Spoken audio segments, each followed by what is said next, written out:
എന്നും ഒരേ രീതിയിൽ ചിക്കനൊക്കെ ഉണ്ടാക്കി കഴിക്കുന്നതിന് പകരം ഇതുപോലെ ചിക്കൻ്റെ കൂടെ ഒരു പിടി തേങ്ങയൊക്കെ ചേർത്ത് നല്ല അടിപൊളി ടേസ്റ്റിൽ ഉണ്ടാക്കിയെടുത്താലോ. അപ്പോൾ ഇന്ന് ചിക്കൻ വെച്ചിട്ടൊരു കിഡിലൻ ഐറ്റമാണ് കേട്ടോ. അപ്പോൾ നമുക്ക് എങ്ങനെയാണ് തയ്യാറാക്കുന്നതെന്ന് കണ്ടു നോക്കാം. പാനിലേക്ക് 1 ടേബിൾ സ്പൂൺ വെളിച്ചെണ്ണ ഒഴിച്ചു കൊടുത്തിട്ട് അതിലേക്ക് ഒരു സവോളയും ഒരു പച്ചമുളകും കുറച്ച് കറിവേപ്പിലയും ചേർത്ത് നന്നായിട്ടൊന്ന് വഴറ്റിയെടുക്കണം. നമ്മൾ സാധാരണ ചിക്കൻ ഉണ്ടാക്കിയെടുക്കുന്നത് പോലെ ഒരുപാട് സവോളയുടെ ഒന്നും ആവശ്യമില്ല കേട്ടോ. ഒരൊറ്റ സവോള മാത്രം മതിയാവും. എന്നിട്ടത് നല്ല പോലെ ഒന്ന് വഴറ്റിയെടുക്കുക. ഇതുപോലെ നന്നായിട്ട് വഴറ്റിയെടുക്കുക. ഇതിലേക്ക് ഇഞ്ചി, ചെറിയുള്ളി, വെളുത്തുള്ളി എന്നിവ നന്നായിട്ടൊന്ന് ചതച്ചെടുക്കണം. ഒരു 10 വെളുത്തുള്ളിയും 10 ചെറിയ ഉള്ളിയും ഒരു ചെറിയ കഷ്ണം ഇഞ്ചി കൂടെ നല്ലപോലെ ചതച്ചെടുത്തതാണ്. അത് കുറച്ചധികം സമയം ഒന്ന് വഴറ്റിയെടുക്കുക. അപ്പോൾ നിങ്ങൾ ഇതിന് മുമ്പ് ഇതുപോലെ തയ്യാറാക്കി നോക്കിയിട്ടുണ്ടെങ്കിൽ കമൻറ്റ് ബോക്സിൽ അറിയിക്കണേ. തയ്യാറാക്കി നോക്കാത്തവർ എന്തായാലും ഉണ്ടാക്കി നോക്കണം. നല്ല അടിപൊളി ടേസ്റ്റാണ് കേട്ടോ. ഇനി ഇതിലേക്ക് തക്കാളി ചേർത്ത് കൊടുക്കാം. നല്ല പഴുത്ത 2 തക്കാളി ചേർത്ത് കൊടുത്തിട്ടുണ്ട്.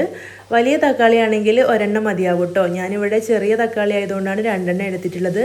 സവോളയും തക്കാളിയും ഒക്കെ ഇതിലേക്ക് കുറച്ച് മതിയാവും. ഇനി ഇത് അടച്ച് വെച്ചിട്ടൊന്ന് ഈ ഒരു തക്കാളി ഒന്ന് പെട്ടെന്ന് വഴറ്റിയെടുക്കാം. ഇതുപോലെ അടച്ച് വെക്കുമ്പോൾ തക്കാളി പെട്ടെന്ന് സോഫ്റ്റ് ആയിട്ട് കിട്ടും. നമ്മളിങ്ങനെ ഇളക്കി കൊടുത്ത് വഴറ്റിയെടുക്കുകയാണെങ്കിൽ കുറച്ചധികം സമയം എടുക്കും കേട്ടോ തക്കാളി ഒന്ന് വഴന്ന് കിട്ടാൻ. അടച്ച് വെച്ചിട്ടാണ് വേവിച്ചെടുക്കുന്നതെങ്കിൽ പെട്ടെന്ന് തന്നെ സോഫ്റ്റ് ആയിട്ട് കിട്ടും. ഇനി നമുക്കിതിലേക്ക് ചിക്കൻ ചേർത്ത് കൊടുക്കാം. ഞാനിവിടെ ഒരു 600 ഗ്രാം ചിക്കൻ നന്നായിട്ട് കഴുകി വൃത്തിയാക്കി വെള്ളമൊക്കെ ഒന്ന് വരാൻ വേണ്ടി വെച്ചതായിരുന്നു. അതും കൂടെ ചേർത്ത് കൊടുത്തിട്ട് ഇനി ഇതിലേക്ക് മഞ്ഞൾപ്പൊടിയാണ് ചേർത്ത് കൊടുക്കുന്നത്. ഒരു 1.5 ടീസ്പൂൺ മഞ്ഞൾപ്പൊടി ചേർത്ത് കൊടുത്തിട്ടുണ്ട്. അതിൻ്റെ കൂടെ തന്നെ കുറച്ച് ഉപ്പും കൂടെ ചേർത്ത് കൊടുത്തിട്ടുണ്ട് കേട്ടോ. ഉപ്പ് ഞാൻ സവോള വഴറ്റാനൊന്നും ചേർത്ത് കൊടുത്തിട്ടില്ല. കാരണം ഒരൊറ്റ സവോള മാത്രമല്ലേ ഇടുന്നുള്ളൂ. അത് പെട്ടെന്ന് തന്നെ വഴന്ന് കിട്ടുമല്ലോ എന്ന് വിചാരിച്ചിട്ട് ഉപ്പൊന്നും ചേർത്ത് കൊടുത്തിട്ടില്ല. അപ്പോൾ ഈ ഒരു സമയത്ത് ആവശ്യത്തിനുള്ള ഉപ്പ് ചേർത്ത് കൊടുക്കുക.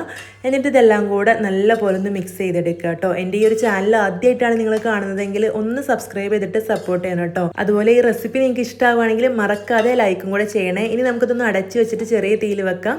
ഇനി ഇതിലേക്ക് വേണ്ടിയിട്ട് നമുക്ക് തേങ്ങ ഒന്ന് റെഡിയാക്കി എടുക്കാം. ഞാനിവിടെ ഒരു പിടി തേങ്ങ എടുത്തിട്ടുണ്ട് കേട്ടോ. ഒരു കുഞ്ഞു പിടി തേങ്ങ എടുത്താൽ മതി. ഏകദേശം 1/2 കപ്പോളം ഉണ്ടാവും. ഒരുപാട് തേങ്ങ ചേർത്ത് കൊടുക്കരുത്. ഇനി ഇതിലേക്ക് 1.5 ടേബിൾ സ്പൂൺ മല്ലിപ്പൊടിയും ഒരു 3/4 ടേബിൾ സ്പൂൺ സാധാരണ മുളക് പൊടിയും അതുപോലെ 1 ടേബിൾ സ്പൂൺ കാശ്മീരി മുളക് പൊടിയും കൂടെ ചേർത്ത് കൊടുക്കുന്നുണ്ട്. അപ്പോൾ ഈ ഒരു സാധാരണ മുളക് പൊടി അത്യാവശ്യം എരിവുണ്ട് കേട്ടോ. അതുകൊണ്ട് ഞാൻ കുറച്ച് ചേർത്ത് കൊടുത്തിട്ടുള്ളൂ. നിങ്ങളുടെ മുളക് പൊടിയുടെ എരിവിനനുസരിച്ചിട്ട് കൂട്ടിയിട്ടും കുറച്ചിട്ടൊക്കെ ചേർത്ത് കൊടുക്കുക. 1 ടീസ്പൂൺ വലിയ ജീരകം കൂടെ ചേർത്ത് കൊടുത്തിരുന്നു കേട്ടോ. എന്നിട്ട് ഇതെല്ലാം കൂടെ നല്ല വറുത്തെടുക്കുക. ഒരു ചട്ടിയിൽ നിന്ന് ഇങ്ങനെ ഇളക്കി കൊടുക്കുമ്പോൾ ഇങ്ങനെ മുരുമുര ഒരു സൗണ്ട് വരുന്ന അത്രയും സമയം വറുത്തെടുക്കണം കേട്ടോ. ഇത് നന്നായിട്ട് വറുത്തെടുത്ത ശേഷം ഇതുപോലെ പൊടിച്ചെടുക്കണം.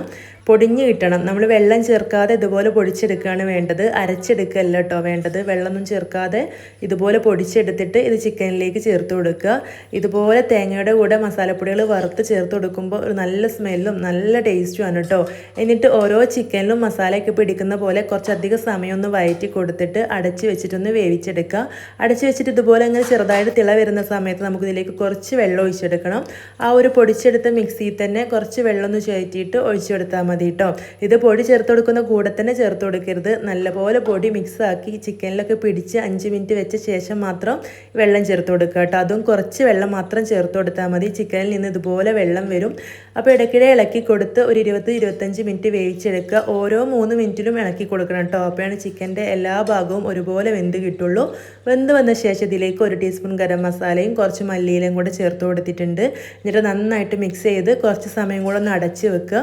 ഇതിങ്ങനെ തിള വന്ന് ഈ എണ്ണയൊക്കെ ഇങ്ങനെ തെളിഞ്ഞ് വരുന്ന സമയത്ത് നമുക്ക് ഫ്ലെയിം ഓഫ് ചെയ്യാം. നല്ല അടിപൊളി ടേസ്റ്റാണ്. എല്ലാവരും ഉണ്ടാക്കി നോക്കണം കേട്ടോ. ചപ്പാത്തിയിലേക്കൊക്കെ അടിപൊളിയാണ്. പൊറാട്ടയിലേക്കും നെയ്ച്ചോറിലേക്കും ചോറിലേക്കൊക്കെ കിഡിലാണ് കേട്ടോ.